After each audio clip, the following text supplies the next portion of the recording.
Hello' friend, সকলোকে স্বাগতম জনাইছোঁ মোৰ আন এটা ভিডিঅ'লৈ। আজি হ'ল আমাৰ শ্ৰী শ্ৰী মা চন্দিকা মন্দিৰৰ প্ৰীতি ভোজন আৰু অলপ দেৰিকৈ আহি পাব সকলো প্ৰীতি ভোজনত। আৰু এতিয়া ধুনীয়াকৈ খানা চানা বনাই আছে, আপোনালোকে দেখিব কি কি বনাইছে, কি কি বনাই মই দেখাম ধুনীয়াকৈ। আৰু সকলোৱে চব্জি তব্জি কুটিলে আৰু দালি চালি বনাই আছে ধুনীয়াকৈ, ৰান্ধনি যিকেইটা দাদা আছে তেওঁলোকে। আৰু চাব ভিডিঅ'টো, মানে যোৱাকালি খুব ধুনীয়াকৈ হৈ গ'ল, প্ৰায় 10,000 মান ভক্তই এটা মহাভোগ গ্ৰহণ কৰিলে। আৰু আজিও খুব ধুনীয়াকৈ প্ৰীতি ভোজন কৰিম, যিখিনি আমাৰ ৰান্ধনি আছে সকলো আৰু যিখিনি মানুহ কালি আহিছিলে ওচৰ পাজৰখিনি মিলি কিনে।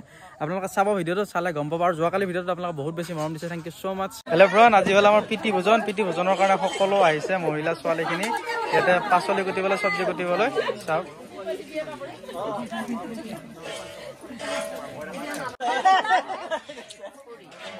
হেল্ল' ফ্ৰেণ্ড, জয়ন্ত দাই আজিও লাগি আছে খানাত। আজি হ'ল প্ৰীতি ভোজন। এয়া আমাৰ দালি বনালে ধুনীয়াকৈ, তাৰপিছত এয়া পাৰ কুটি থোৱা আছে চাওক। আৰু এয়া হ'ল নেমু, চাওক এয়া কণী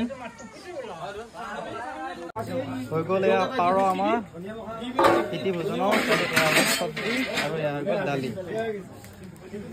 তাৰপিছত ইফালে ভত্তা বনাই আছে চব্জি। এয়া আমাৰ দিগন্ততে কণী বনাই আছে, বনাই হ'ল আৰু। মা চন্দিকা মন্দিৰ বুঢ়ীগোঁসাই থানত দীপ নিৰ্বাপন অনুষ্ঠানৰ যোৱাকালি সামৰণি পৰিলে। আৰু তাৰপিছত আজি প্ৰীতি ভোজন আয়োজন কৰা হৈছিলে। আৰু প্ৰীতি ভোজন সকলো বহিছে ধুনীয়াকৈ, যথেষ্টখিনি মানুহ বহাইছে প্ৰীতি ভোজনৰ কাৰণে। সকলোৱে এতিয়া খাবলৈ লৈছে ধুনীয়াকৈ। আৰু ইফালেও দেখুৱাই দিওঁ এবাৰ। আৰু ইফালে দি আছে ধুনীয়া কণী। এয়া আমাৰ খানা আহি গ'ল, দালি, তাৰপিছত চব্জি, এয়া কণী, আৰু লগতে দিছে একেলগে প্ৰসাদ।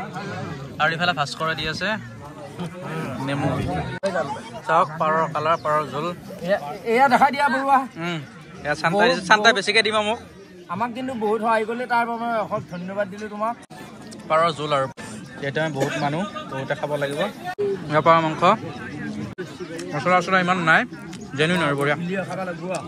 যোৱাকালি হৈ গ'ল আমাৰ শ্ৰী শ্ৰী মা চন্দিকা মন্দিৰত দীপ নিৰ্বাপন অনুষ্ঠান। আৰু ফাইনেলি আজি হ'ল প্ৰীতি ভোজন। এবাৰ ইমান সোনকালে আয়োজন কৰাৰ কাৰণটো কি ক'লে? যথেষ্ট সংখ্যক আমাৰ গোটেইখিনি মানুহে, গাঁওখনৰ বুলিয়ে নহয়, এই অঞ্চলবাসী ৰাইজে বহুত যথেষ্ট আমাক সহায় কৰিছে।